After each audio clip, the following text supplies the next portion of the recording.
Thank you, Mr. Speaker.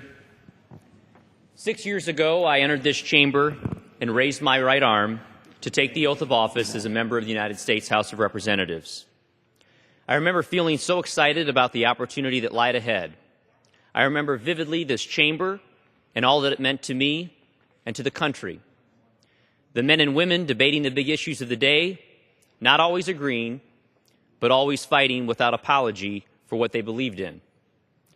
Over the past 6 years, I've come to understand that this institution is far more bigger than any one person, and that freedom itself is even more important than this institution.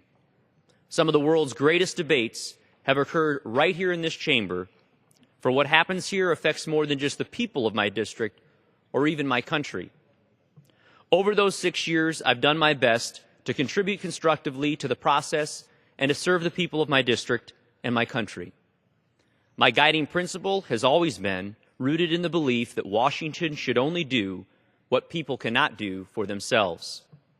I fought and opposed the billion-dollar stimulus bill, the government takeover of our health care, and the massive new regulations put on small businesses.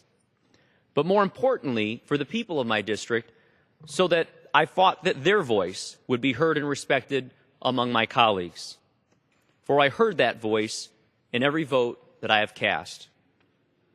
But I also knew that being in the majority was key to making a difference.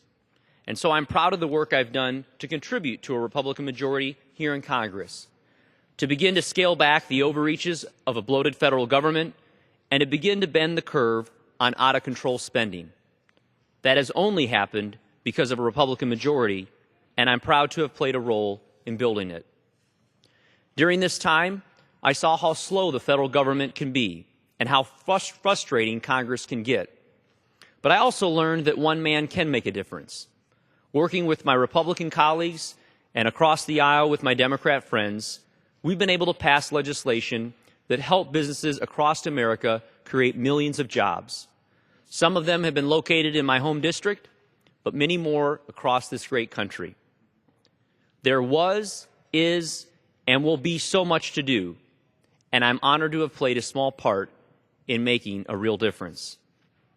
But these accomplishments come with some frustrations as well, that this body doesn't move quickly enough or as efficiently as it could to confront the challenges facing our country. I regret that I won't be here when we finally pass a smarter, simpler tax code so that every hardworking taxpayer in my district and across the country will know that Washington not only cares about them, but respects them and their sacrifice. And I will miss joining my colleagues in saving and strengthening Social Security and Medicare that will directly improve the quality of life for millions of Americans for generations to come. To my constituents back home, the good, hardworking taxpayers whom I've been lucky enough to call friends, I will never be able to thank you enough for the opportunity you gave me to serve. Together, we have tackled some of the big problems at home, like economic development projects, helping businesses expand, improving our locks and dams along our riverways, and so much more. Projects that have helped improve the quality of life in our community. We've also tackled some small problems, but big problems to the people who've been facing them. Folks looking for help adopting children overseas or simply trying to get answers from an unresponsive bureaucracy here in D.C. Solving those individual cases has been extremely fulfilling, and I'm particularly grateful to have played a role in helping so many veterans get the respect they deserved and the benefits that they earned.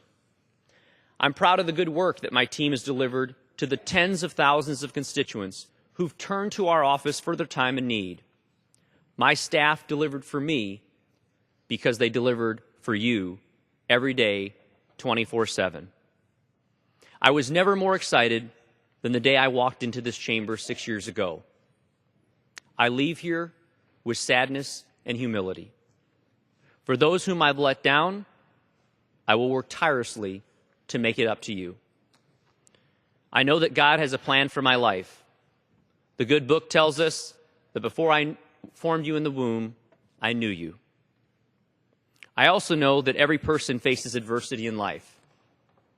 Abraham Lincoln held this seat in Congress for one term. His continual perseverance in the face of these trials, never giving up, is something all of us Americans should be inspired by, especially when going through a valley in life. I believe that through life's struggles, we learn from our mistakes and we learn more about ourselves. And I know that this is not the end of a story, but rather the beginning of a new chapter. Thank you for the honor to serve.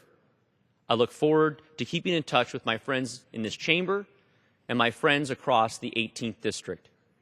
May God continue to bless this awesome institution and important role that it plays for America and the rest of the world. With that, I yield back the balance of my time.